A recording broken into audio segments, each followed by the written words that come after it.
Hello, everyone. It's time for a new set of Bible study videos. And as you can see on the screen, we're going to go through the book of Revelation. Revelation, not Revelations, is the last book of the Bible, and it is by far the most requested book to be studied by Christians.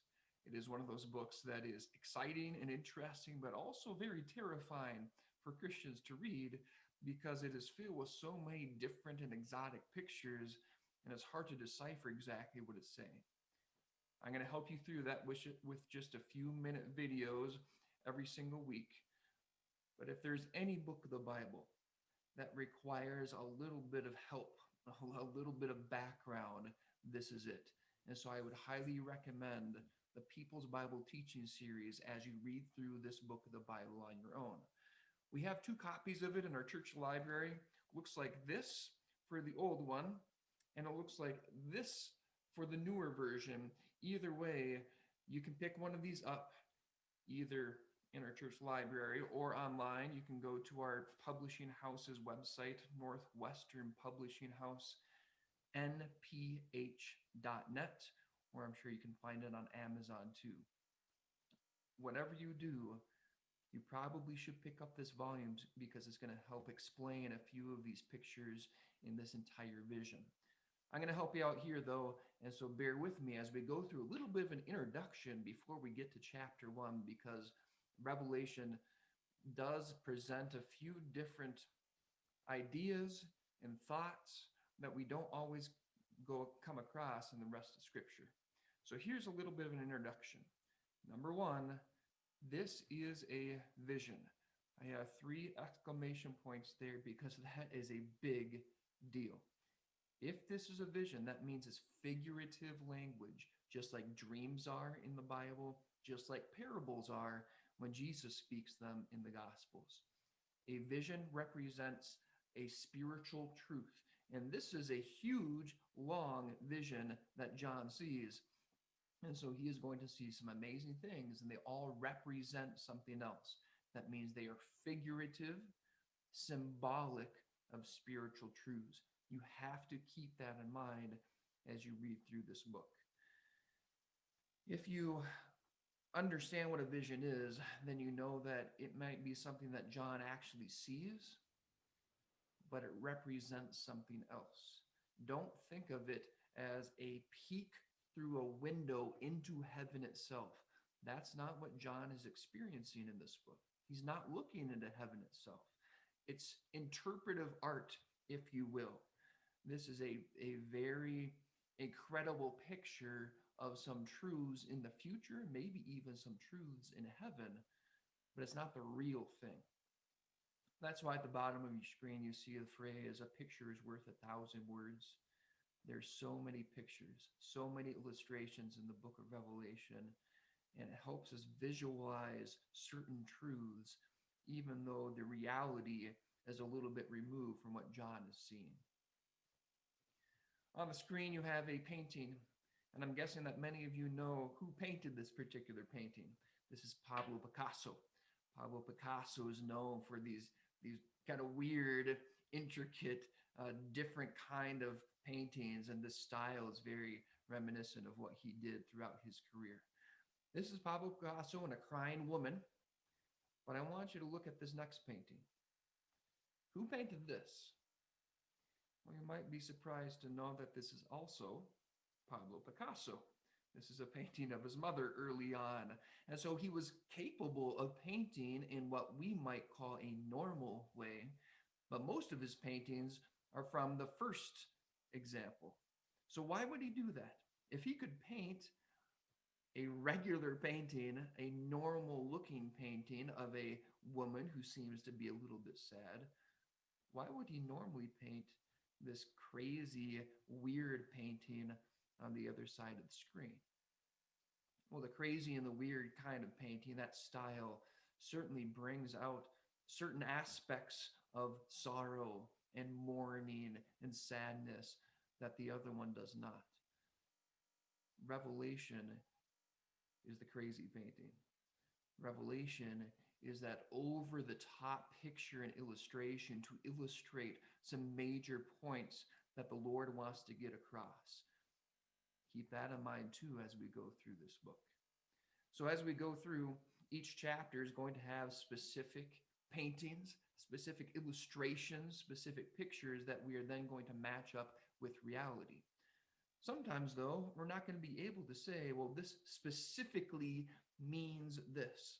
Hopefully, we can, and in certain parts of Revelation, it very clearly says this vision means this in reality. Sometimes this vision means this because we know from other parts of Scripture that's what it means.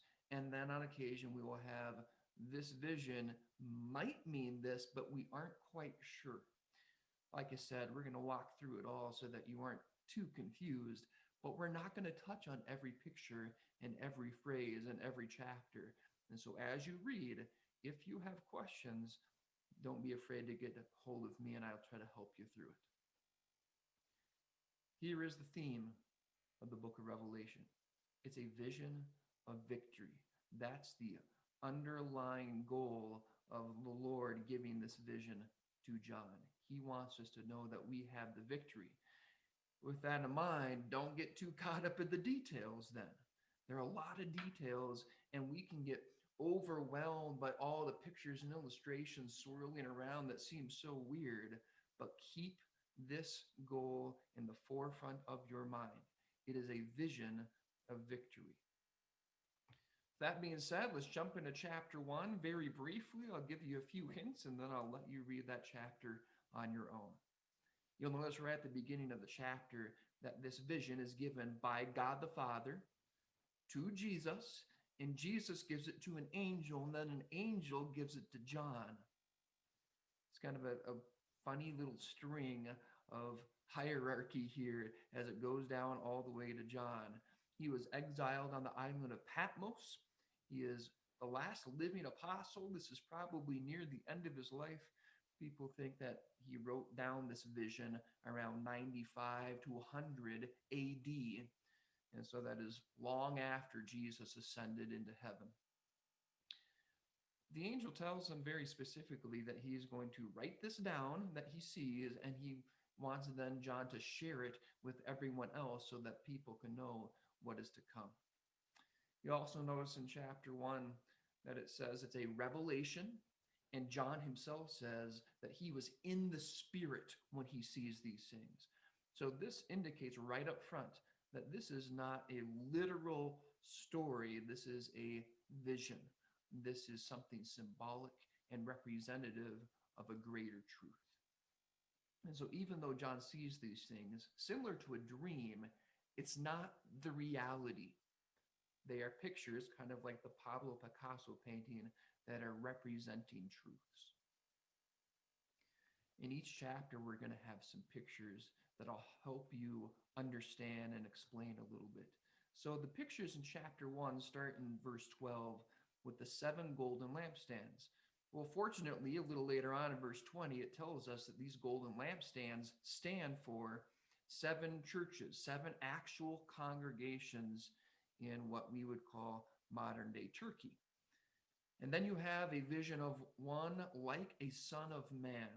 Well, this is very similar to the vision back in Daniel chapter 7 and Daniel chapter 10 that is about the Son of God, Jesus, before he was born and took the name Jesus in a human body.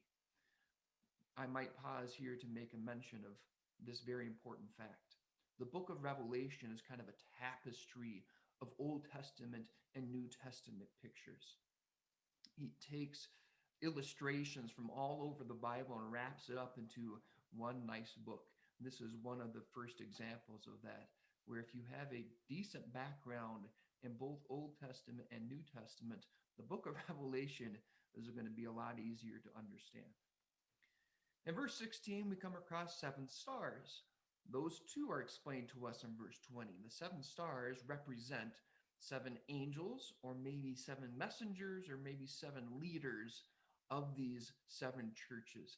It kind of depends on the translation that you have and that you're reading from, what it calls it. Sometimes it's angels or messengers or leaders. Either way, we kind of get the picture that these golden lampstands have these seven messengers or leaders with them, and that's the picture that is being painted here in chapter 1. It is a vision of victory, remember. And in chapter 1, it's for those who believe in the one like a son of man, the Alpha and the Omega, the first and the last, and the Almighty. Now it's time to read chapter 1. Don't get caught up in the details. Make sure that you are matching things up very clearly with what other things are being talked about in the Bible.